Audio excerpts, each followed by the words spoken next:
Albert Viaplana, mi estimado mentor, me enseñó que a la hora de proyectar arquitectura, todo es más fácil y adquiere más sentido si se sigue una narrativa, un hilo conductor, que da coherencia al conjunto y a sus detalles.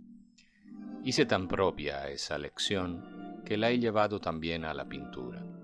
Así que también el arte, como la arquitectura, me atrae en la medida en que cuente historias. Esta que os voy a contar es la de Jordi, de su estancia en Budapest y de unos dibujos escondidos. Todo empezó una noche, tomando un buen vino.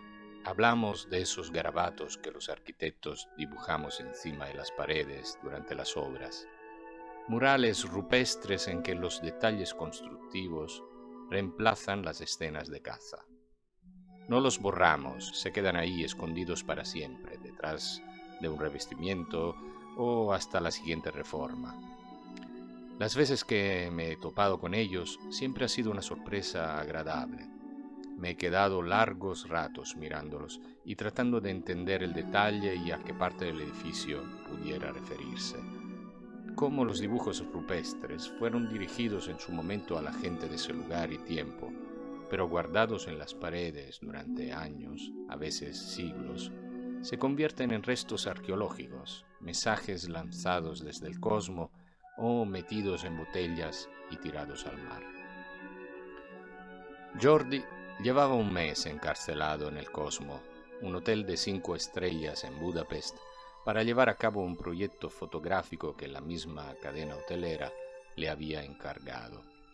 Me habló de su idea y de la película que lo había inspirado, The Swimmer.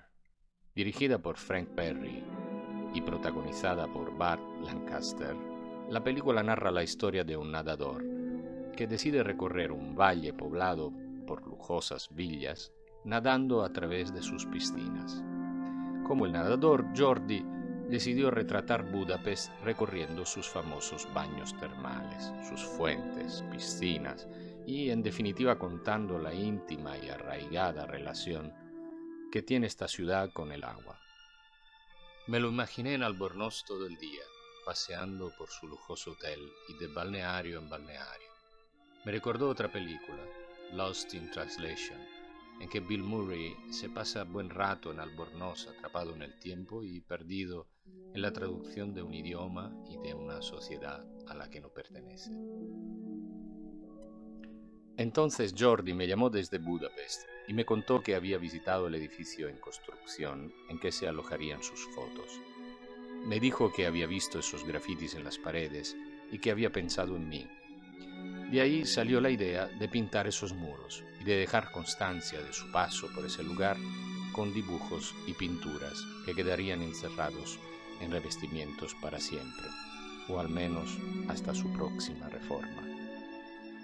Como en la vida, en el arte, para mí es más importante el viaje que el destino final, el proceso creativo de una obra pictórica más que la obra en sí. Como el inacabable retrato de Giacometti a James Lord o las animaciones en carboncillo de Kendrick, dibujando y borrando constantemente. Esta idea era perfecta para explicar este concepto, ya que al terminarla quedaría oculta en las paredes, presente pero invisible. Me subí a un avión para Budapest y empecé a dibujar en mi libreta.